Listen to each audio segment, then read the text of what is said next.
Hola amigos, yo soy Desert Fox Dentro Video. Ejército Rojo. El Ejército Rojo de Obreros y Campesinos, en ruso. Romanización. Raboche Krestianskaya Krasnaya Armilla. RK, acortado en ruso con frecuencia A. K, fue la denominación oficial del Ejército y la Fuerza Aérea de la República Socialista Federativa Soviética de Rusia y, después de 1922, de la Unión Soviética. El ejército se estableció inmediatamente después de la Revolución de Octubre, más conocido comúnmente como Octubre Rojo, de 1917. Los bolcheviques levantaron un ejército para oponerse a los militares confederados que estaban bajo el contrarrevolucionario movimiento blanco durante la Guerra Civil Rusa.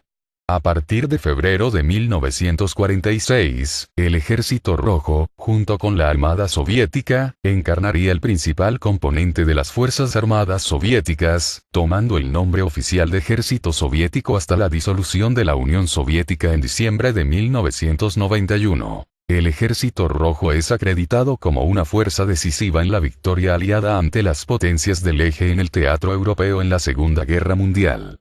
Durante las operaciones en el Frente Oriental, el Ejército Rojo infligió un daño devastador en las fuerzas de la Alemania nazi, que desplegó el 80.183% de sus fuerzas, Airwaffen-SS, en dicho frente, causando la mayoría de bajas totales en comparación con otros países aliados, y finalmente capturando la capital alemana de Berlín tras una batalla en la que perecieron 200.000 personas aproximadamente, entre civiles y soldados de ambos bandos.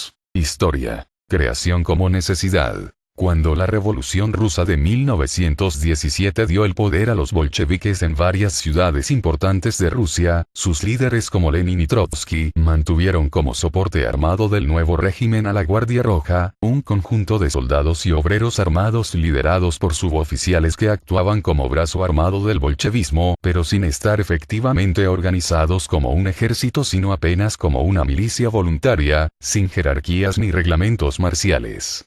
Además, la Guardia Roja estaba basada en soldados de filiación comunista que precisamente se habían negado a obedecer a sus oficiales, por lo cual dicho cuerpo rechazaba todo atisbo de disciplina castrense y se hallaba formado por voluntarios enlistados por tiempo determinado. Cuando la reacción zarista y derechista dio lugar a la Guerra Civil Rusa en 1918, la jerarquía bolchevique vio la necesidad de sustituir a la Guardia Roja por una fuerza militar permanente. El Consejo de Comisarios del Pueblo creó entonces el Ejército Rojo mediante un decreto el 28 de enero de 1918, basándose en un principio de la Guardia Roja, a la cual se trató de dar una organización militar efectiva, creando rangos, departamentos, y colocándola bajo disciplina marcial. El 23 de febrero de 1918 marcó el día del primer proyecto de la masa del Ejército Rojo en Petrogrado y Moscú, y de la primera acción de combate contra la ocupación del Ejército Imperial Alemán. La creciente guerra civil contra el Ejército Blanco Imperial se intensificó rápidamente después de que Lenin disolviera la Asamblea Constituyente de Rusia y firmara en marzo de 1918 el Tratado de Brest-Litovsk, que suponía la paz con el Imperio Alemán y el Austrohúngaro. El Ejército Rojo fue ideológicamente orientado y adoctrinado desde el primer día, pues se consideró esencial que la nueva fuerza militar estuviera identificada políticamente con el régimen bolchevique para poder sustentarlo en la realidad, labor que recayó en Trotsky. Así, el fundador en la práctica del Ejército Rojo fue Trotsky, designado comisario del pueblo para la guerra entre 1918 y 1924, quien logró formar una fuerza militar disciplinada, partiendo de una masa armada compuesta por voluntarios indisciplinados. Trotsky decidió que era indispensable proporcionar oficiales al nuevo ejército y por eso permitió que los exoficiales y suboficiales del ejército imperial ruso se unieran, ya que resultaba urgente contar con personal experimentado en el mando y conocedor de tácticas de combate. Las autoridades bolcheviques crearon una comisión especial presidida por Lev Glesarov, y esta había reclutado para el Ejército Rojo a unos 48.000 exoficiales, principalmente de menor rango, 300 personal de la administración y 214.000 ex suboficiales a mediados de agosto de 1920. Muchos de estos individuos ocupaban el cargo de especialista militar o de asesores técnicos, especialmente los exoficiales zaristas de alto rango, cuya lealtad al nuevo régimen resultaba dudosa. Para estos casos, Trotsky no dudó en amenazar a los posibles disidentes con penas de cárcel o de muerte en caso de descubrir engaños o mala fe, para lo cual se instruyó a la recién creada Checa con el fin de emplear como rehenes a los familiares de estos asesores. Operaciones. La doctrina de operaciones profundas se expresó oficialmente por primera vez como un concepto en el Ejército Rojo en los reglamentos sobre el terreno de 1929, pero finalmente solo fue codificado por el Ejército en el Reglamento Provisional sobre el terreno de 1936. Sin embargo, la Gran Purga eliminó muchos de los principales oficiales del Ejército Rojo, incluyendo a Tukhachevsky, y el concepto fue abandonado. Al inicio de la Segunda Guerra Mundial, el Ejército Rojo lanzó la invasión soviética de Polonia el 17 de septiembre de 1939, donde las fuerzas soviéticas se apoderaron de gran parte del este de Polonia en una semana, sin hallar una resistencia apreciable en vista de que casi todo el ejército polaco se hallaba combatiendo simultáneamente la invasión alemana por el oeste, que la Wehrmacht había empezado el 1 de septiembre. La relativa facilidad de la campaña polaca no permitió una evaluación de las estrategias y tácticas del Ejército Rojo, pero ello cambiaría cuando la Unión Soviética invadió Finlandia en diciembre de 1939, iniciando la Guerra de Invierno. La Guerra de Invierno concluyó en marzo de 1940 con un completo triunfo soviético, el cual se sustentó casi exclusivamente en la aplastante superioridad numérica del Ejército Rojo. No obstante, Stalin pudo apreciar durante el conflicto que era urgente y conveniente contar de nuevo con algunos de los oficiales víctimas de la Gran Purga, en tanto las severas pérdidas soviéticas de hombres y material, aproximadamente una baja finesa por 5 soviéticas, resultaban desproporcionadas considerando que el ejército finés era 20 veces más pequeño que el Ejército Rojo, lo cual se debió a una serie de decisiones tácticas erradas y a la incompetencia de muchos oficiales jóvenes recientemente ascendidos para reemplazar a los purgados. Hitler observó que el mal desempeño soviético contra Finlandia aseguraba a la Wehrmacht un éxito sencillo en caso de atacar la Unión Soviética, pero Stalin sacó conclusiones de la campaña finesa para evitar que tales errores se repitieran en el Ejército Rojo. Otra operación poco conocida del Ejército Rojo fue la lucha en la frontera siberiana contra los japoneses, en 1938 y 1939, donde el general Georgi Zhukov consiguió en agosto de 1939 derrotar decisivamente a las fuerzas japonesas, estacionadas en Manchuria, en la batalla de Jalgingol. Esta batalla detuvo la amenaza de una penetración militar nipona en territorio soviético y, sobre todo, consiguió que los mandos militares de Japón descartaran la idea de lanzar una ofensiva contra la Unión Soviética usando Manchuria como base. Tal triunfo se obtuvo usando en gran parte las tácticas de movilidad y preeminencia de los tanques que había preconizado Mikhail Tukhachevsky, pero Zhukov evitó toda censura al respecto debido a la trascendencia de su triunfo. Armamento. La Unión Soviética estableció una industria de armas autóctona como parte del programa de industrialización de Stalin en los años 20 y 30. El rifle Mosin Nagant, de 5 cartuchos, se mantuvo como arma de fuego principal del Ejército Rojo durante la Segunda Guerra Mundial.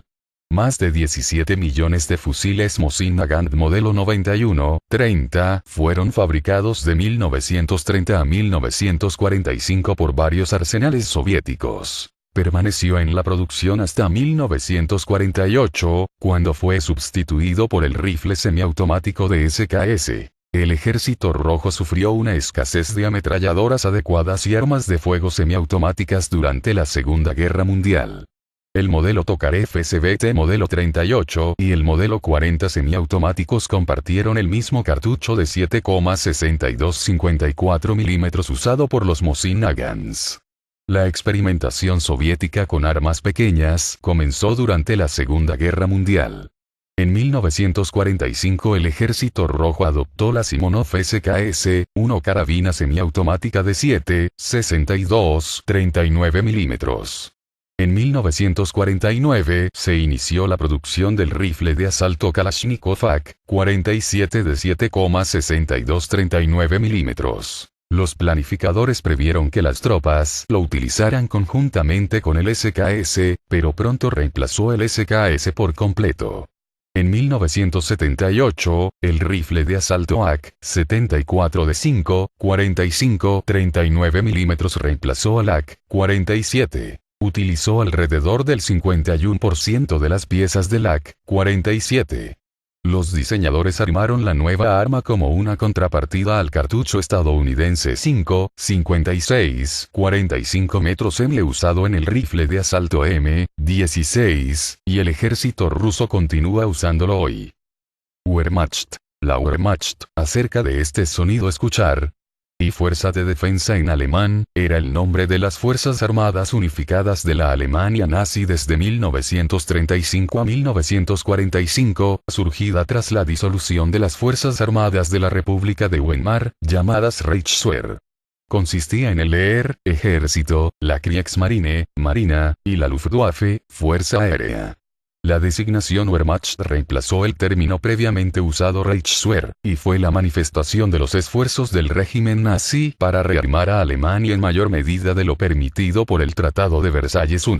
Después de que los nazis subieron al poder en 1933, uno de los movimientos más abiertos y audaces de Adolf Hitler fue establecer la Wehrmacht, una fuerza armada moderna con capacidad ofensiva. Cumplir los objetivos a largo plazo del régimen nazi de recuperar el territorio perdido, así como ganar un nuevo territorio y dominar a sus vecinos. Esto requirió el restablecimiento del servicio militar obligatorio, y una inversión y gasto masivos en la industria de armamentos. 2. La Wehrmacht formó el corazón del poder político-militar de Alemania.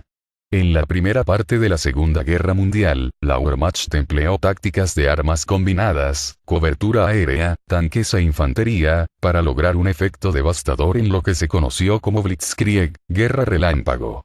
Sus campañas en Francia, 1940, la Unión Soviética, 1941, y África del Norte, 1941-42, se consideran actos de audacia. 3 Al mismo tiempo, los avances remotos forzaron la capacidad de la Wehrmacht hasta el punto de ruptura, que culminó en la primera gran derrota en la batalla de Moscú, 1941. A fines de 1942, Alemania estaba perdiendo la iniciativa en todos los teatros bélicos.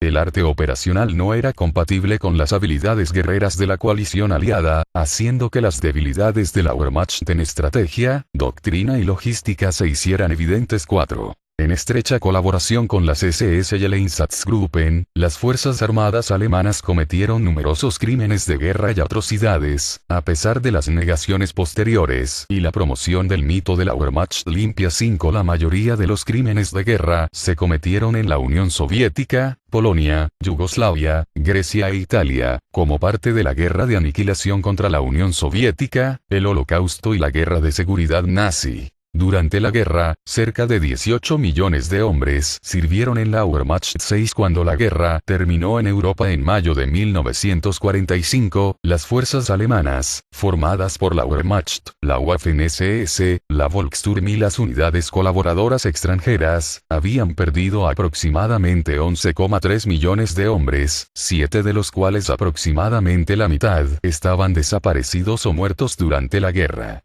Solo algunos de los líderes superiores de la Wehrmacht fueron juzgados por crímenes de guerra, a pesar de la evidencia que sugiere que hubo más personas involucradas en acciones ilegales. 89 La mayoría de los 3 millones de soldados de la Wehrmacht que invadieron la Unión Soviética participaron en cometer crímenes de guerra. Fuerzas movilizadas. Hay muchas dudas sobre las fuerzas movilizadas por el eje en la Segunda Guerra Mundial, ya que muchos documentos se perdieron o las cifras fueron alteradas por los aliados. Hay estimaciones de 10 a 12 millones, y las más elevadas llegan a 17 o 18 millones, probablemente incluyendo a tropas extranjeras que les ayudaron, como en las SS. Según el libro Segunda Guerra Mundial, editorial Susaeta, en el bando alemán, entre unidades del Heer, Luftwaffe, Kriegsmarine y Waffen-SS, fueron movilizados. 1939. 4. 562.000 de hombres. 1940. 5. 762.000 de hombres. 1941. 7. 309.000 de hombres. 1942. 8. 410.000 de hombres. 1943. 9. 480.000 de hombres. 1944. 9. 420.000 de hombres. 1945. 7. 830.000 de hombres. En este cálculo no se incluyen a unidades del Volkssturm y las juventudes hitlerianas movilizadas. Si entendemos por soldado el individuo movilizado, correctamente instruido, al menos varias semanas, conocimiento de armas ligeras, orientación, fortificación, supervivencia, acción en equipo dentro de una unidad de combatientes, son más exactas las cifras de entre 7 y 8 millones, en cambio la URSS movilizó de 11 a 13 millones y Estados Unidos a otros 12 a 16 millones. El ER, la Luftwaffe y la Waffen-SS se desperdigaron por casi toda Europa y norte de África, y solo en Rusia, al principio entraron de golpe 3 millones de hombres. Segunda Guerra Mundial. 1939-1943. Durante los primeros 3 años de la Segunda Guerra Mundial, la Wehrmacht logró victorias completas y resonantes, derrotando a los ejércitos europeos con relativa facilidad, debido a su superioridad técnica y de doctrina militar, desarrollada por Alemania en los años posteriores a la derrota en la Primera Guerra Mundial. Esta superioridad quedó demostrada con el empleo de la Blitzkrieg, guerra relámpago, consistente en el empleo de movimientos rápidos de tropas, de una mortífera combinación de tanques en extensas formaciones, divisiones Panzer, infantería y artillería motorizada, y aviación de apoyo a las fuerzas terrestres. Esta doctrina dejó obsoleta con sus aplastantes triunfos la doctrina militar imperante en la mayoría de los ejércitos europeos, aferrados aún a las defensas estáticas y a la guerra de trincheras, consideradas como válidas desde el final de la anterior guerra mundial. Este fue todo si ya ha llegado a su fin hasta el siguiente video.